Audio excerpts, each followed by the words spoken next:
Kw'izina rya Data rya Mwana rya Mutima Mweranda, amen. Bene wacu dusangiye ukwemera muri Yezu Kristu, ndabaramukije mu izina rya Yezu Kristu, nitugire Kristu. Turabandanya gusabikanya ijambo ry'Imana riri muri Bibiliya mu gitabo cy'ibyakozwe n'abatumwa ku kigabane cyaho cya 21 guhera ku karongo k'umunani kugera ku ka 16. Ijambo ry'umutwe tubandanya kwisunga rivuga ngo Paulo aduga i Yerusalemu. Bukeye turahava turashika muri Sezareya, dushika kwa Filipo umwigisha w'inkuru nziza, umwe wo muri bamwe indwi tuguma iwe. Yari afise abakobwa 4 b'inkumi bahora bavuga ibizoza. Tuhamaze iyo misi, umuhanuzi yitwa Agabusi ashika ava mu Buyuda, aza iyo turi afata umukanda wa Paulo awibohesha ibirenge n'amaboko, avuga ati, ngibi byo Mutima Mweranda avuze. Nyene uyu mukanda uku niko abayuda bazomubohera Yerusalemu, baheze bamute mu minwe y'abanyamahanga. Twumvise ibyo twebwe n'ababa aho duhanura Paulo kutaduga Yerusalemu. Paulo aratwishura ati, igituma mundirira gutyo kandi mukankura umutima ni kuki? Nahejeje kwitegura, nibashaka barambuha canke banyicire Yerusalemu kubera izina ry'Umukama Yezu. Vyase ko tumugondoza, turavyihoza tuvuga tuti, nibibe nk'uko Umukama ashaka. Iyo misi iheze tumaze kwitegura, twaciye tuduga Yerusalemu. Abigishwa b'i Sezareya baraduherekeza, batujana kurara ku muntu yitwa Menasoni wo mu Bushipuri, umwigishwa wa kera. Bene wacu muri Kristu Yezu, iri ni ijambo ry'Imana, dushima Imana. Bana b'Imana rero, iyi ni audio ya kabiri kuri iki kigabane cya 21, tubandanya kuzirikana ingene Paulo byamugendekeye. Niho rero tuboni turacyabandanya kwa rya jambo ry'umutwe rivuga ngo Paulo adugiye Yerusalemu. Twahagaritse turiko turaraba inzira yagiye aracamwo ariko arerekeza Yerusalemu. Noneho turabe ku karongo k'umunani havuga ngo bukeye turahava turashika muri Sezareya, dushika kwa Filipo umwigisha w'inkuru nziza, umwe wo muri bamwe indwi tuguma iwe. Aha batubwira ko bagiye na bwa bwato bagashika ku umuntu yitwa Filipo, hanyuma bakarara iwe. Icenda haravuga ngo yari afise abakobwa 4 b'inkumi bahora bavuga ibizoza. Bana b'Imana, uwo mugabo yitwa Filipo ngo yari afise abakobwa 4 bavuga ibizoza. Bana b'Imana rero, hariho abahanuzi by'ukuri, hariho abantu bavuga iby'Imana iba yababwiye cyangwa ibyo Yezu Kristo aba yababwiye. N'uyu mugabo Filipo ngo yari afise abakobwa 4 b'inkumi bavuga ibizoza, bavuga ibizoba mu myaka iri imbere, bakavuga n'ibizoba batakiriho, nk'uko n'uyu munsi bimeze.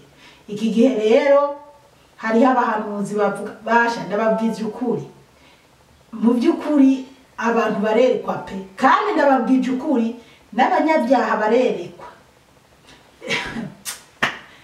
Nibyo no gushima Imana cyane, tuze turabishimira Imana cyane kuba n'abanyabyaha berekwa. hariho abantu b'abanyabyaha berekwa Imana ikabereka ibintu bigiye kuba kuri bagenzi babo, Imana ikabereka ibintu bigomba kuba kandi bikaba, kandi Imana ibiriko irabikora uko kugira umuntu w'umunyabyaha abona urwo rukundo Imana imufitiye.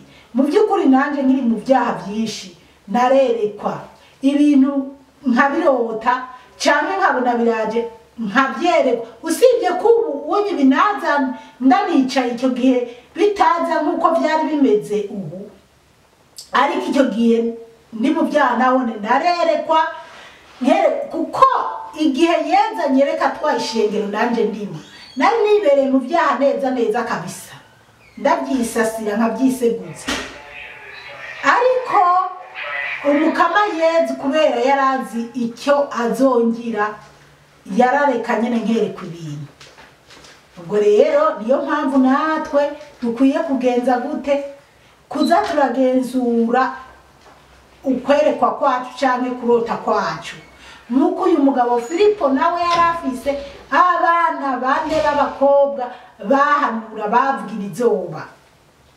Umwana wawe ni yarota ibintu akabikubwira uzoza urabyiga ko jiye abana bariko barambira mama na Rose nibi ndababwira okay, ndabigumiza ku mutima nabo nkababwira, kandi hari ibyo barota barose bakira abana batoya n'ubu bibaguma mu mutwe. Rero turabandanya.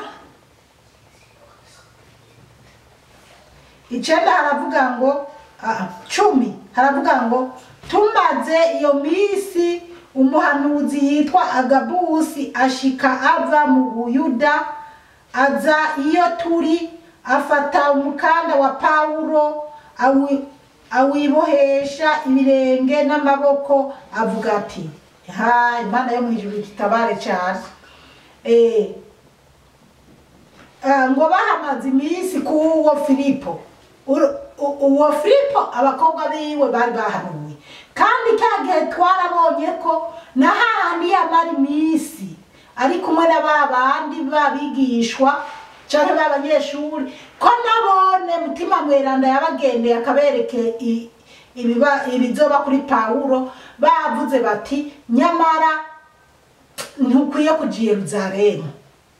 Ariko Paulo arankara bandanya aragenda. N'ubu rero ngaha bageze kuyu Filipo akabakira, abakobwa ba Filipo barahanuye. Noneho kandi ubu naho haje uyitwa nde murantunga turabe twamaze iyo misi umuhanuzi yitwa Agabusi ashika ava mu Buyuda. Umuhanuzi yitwa Agabusi, umuhanuzi yitwa Agabusi ntabwo ari umwe muri bakobwa bane twabonye, yari uwundi muhanuzi avuye ngo mu Buyuda, araza ashikaho Paulo yarari hahandi kwa Filipo. Ashika ava mu Buyuda, ngo yaravuye mu Buyuda 11 aza iyo turi, twabonye araza ajaho bari hahandi kwa Filipo, afata reka tuhasubiremo, aza iyo turi afata umukanda wa Paulo awibohesha ibirenge n'amaboko avuga ati, ngo yagiye aganaho bari afata umukanda wa Paulo ngo awibohesha amaguru awibohesha n'amaboko. Uwo Agabusi wenyene ariboha, ntabwo yaboshe Paulo, ntabwo yaboshe n'ubundi, wenyene yaribosha amaboko n'amaguru. Twumve nyene yavuze ngo ngibi ibyo mutima mweranda avuze. Imana yo mwijuru iduhe gutahura cyane, agira ibyo mutima mweranda yaramweretse canke yaravuze. Nyene uyu mukanda uku niko abayuda bazomubohera i Yerusalemu, baheze bamute mu minwe y'abanyamahanga. Imana yo mwijuru iduhe gutahura cyane. Bana b'Imana, uwo muhanuzi yarahanuriye Paulo n'abari ngara babwira ati nyene uwo mukanda uku ujewe nibosha amaguru n'amaboko akaramuka agiye i Yeruzalemu niko abayuda bazomuboha bamute mu minwe y'abanyamahanga. Rero Pawulo turazi ngene yatowe na Yesu Kristo ariko aragenda i Damasi guhohotera abakristo. Pawulo Yezu amutuma kumukorera. Pawulo agwamburukira Yezu ava mu mwijima yari arimo wo gutoteza abakristo akurikira Yezu. None nawe atangwe gutotezwa nka kumwe batoteza Yezu. Uyu Agabusi avuze ati niko abayuda bazomuboha bakamuta mu minwe y'abanyamahanga. Turabandanya 12 haravuga ngo twumvise ibyo twebwe n'ababa aho duhanura Pawulo kutaduga i Yeruzalemu. Ngo bumvise ibyo ngo bose nabo babaho hantu ngo baca batangura guhanura Pawulo ngo ntaduge i Yeruzalemu. Bana b'Imana rero ndababwire nubwo bariko baramuhanura ngo ntaduge i Yeruzalemu bariko baramuhanura nabi. Abahanuzi bose baguma babivuga kandi Pawulo muri we yumva ko agomba kuja i Yeruzalemu kuko ishaka ry'Imana canke se mutima mweranda niwe yariko aramusubikira ko yoja i Yeruzalemu kuhavugira ubutumwa bwiza. Washaka bahakamugirira nabi navyo kumbure tuzobibona ariko akagenda kurangura ishaka ry'Imana. Rero bariko baramubwira ati nyabuna ko bariko baraguhanurira ntuje i Yeruzalemu genda i Yeruzalemu. Niwaramuka ugiye i Yeruzalemu bazokwicirayo bazokugirira nabi ibintu nk'ibyo.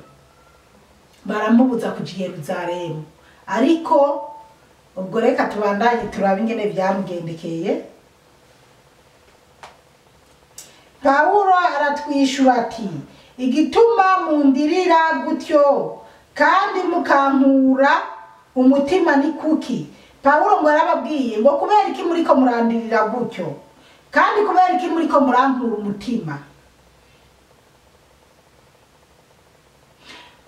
Nukuvuga Pawulo kubona ko bariko baramuririra ari uwundi muntu atari mu nguvu z'Imana yari guhamba avuga ati ndahinduye sinzi Yeruzalemu.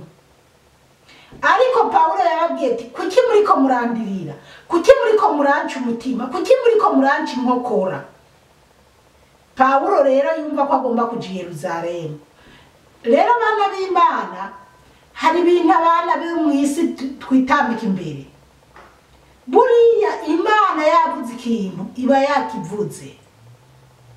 Nuko uko vyogenda kose ishaka ry'Imana rigomba kuranguka nkuko Imana ibishaka.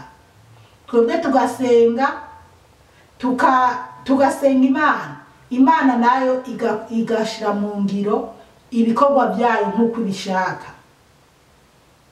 Turabandanya nahejeje kwitegura niba ashaka baramboha canke banyicire i Yeruzalemu kubera izina ry'Umukama Yezu.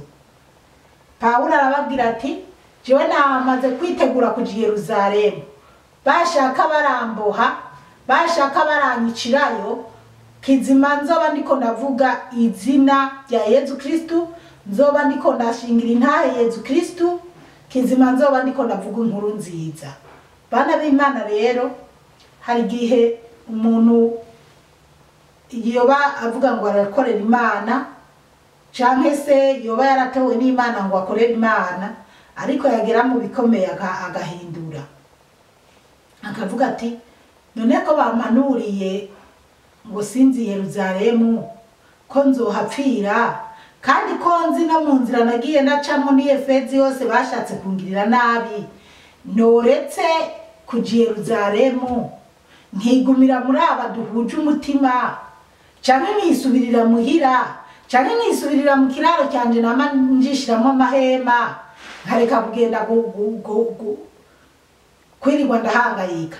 Yari no gushobora kwiyumvira ati kumuhanuzi aje avuye mu Buyuda akaza kumbwira ibizombako ubwo nyene mutima mweranda yashatse amburire ntararinda kugenda i Yerusalema reka subira inyuma canke nigumire ngaha reka nje mu bindi bisagara.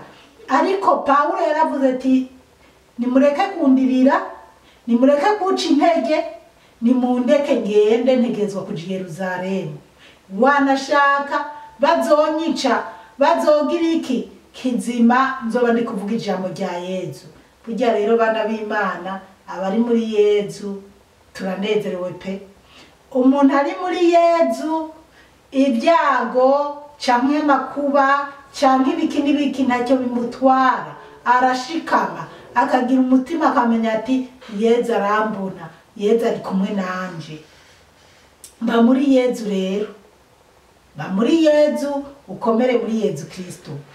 Pawulo rero avuga ati ntegerezwa kuja i Yerusalemu ngende kwigisha inkuru nziza, ngende kuvuga Yezu wariwe. Ntitugamarambare rero no kuvuga Yezu canke Yesu, kubavuga Yesu canke Yezu. Igikuru nuko twumva ko duhuriye kuri Yezu Kristo canke Yesu Kristo yatubambiwe ku musaraba. 14 haravuga ngo vyanse ko tumugondoza turabyihoza tuvuga tuti nibibe nkuko umukama ashaka. Bo nyene bariko barashinga intaye y'ibyabaye kuri Pawulo ngo vyase ko bagondoza Pawulo, vyase ko Pawulo yemera kugumana nabo akareka kuduga i Yerusalemu. Bace bavuga bati okay nta kundi nagende basi ibizomubako bize bibe nkuko Imana ibishaka. Baramureka kugira agende abandanye urugendo rwiwe rwo kugenda i Yerusalemu. 15 havuga ngo iyo misi iheze tumaze kwitegura twaciye tuduga i Yerusalemu. Ngo iyo misi iheze bamaze kwitegura ngo baciye baduga i Yerusalemu. 16 baravuga ngo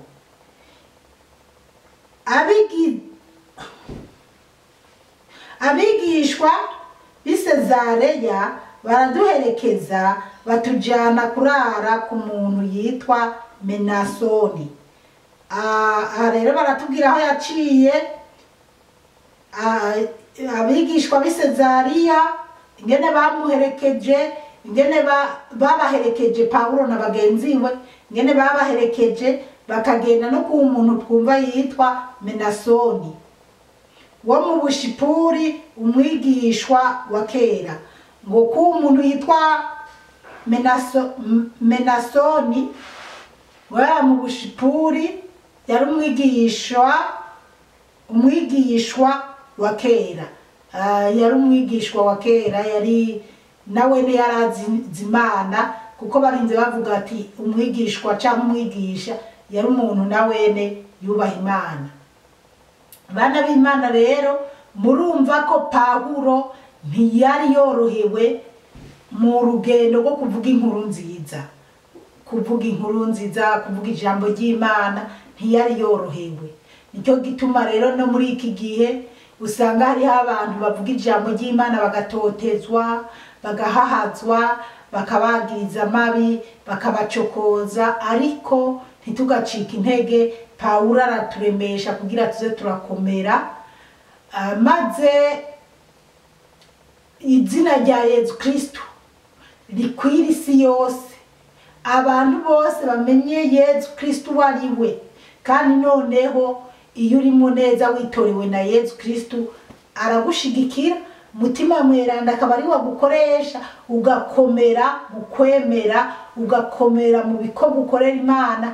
Nimuze rero duze turakomera mu kwemera, mu kuvuga inkuru nziza, mu kubwira abantu batazi Yezu wariwe, kuko haba no mu bo tuvukana, haba no mu miryango, haba mu kibano, hariho abantu batemera Imana canke bemeye hanyuma nyuma bagasubira inyuma kubera ubuzima, kubera kubaho nabi, bagasubira inyuma bakava kuri Yezu bakaja muri babandi baja guhiga amafaranga mu buryo bupfuye, canke se mu bapfumu, canke se bakishora mu busambanyi, mu bumaraya.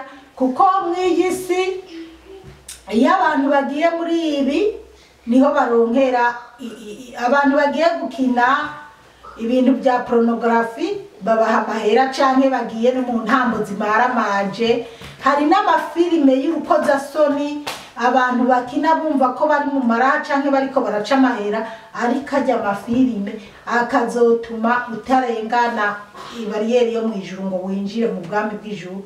Nukuraba amafilime umuntu akina. Rero aba bantu batinganye haraho bo bafise ijambo mwisi gusumba abantu base kubijamwo ibyo byo batinganye.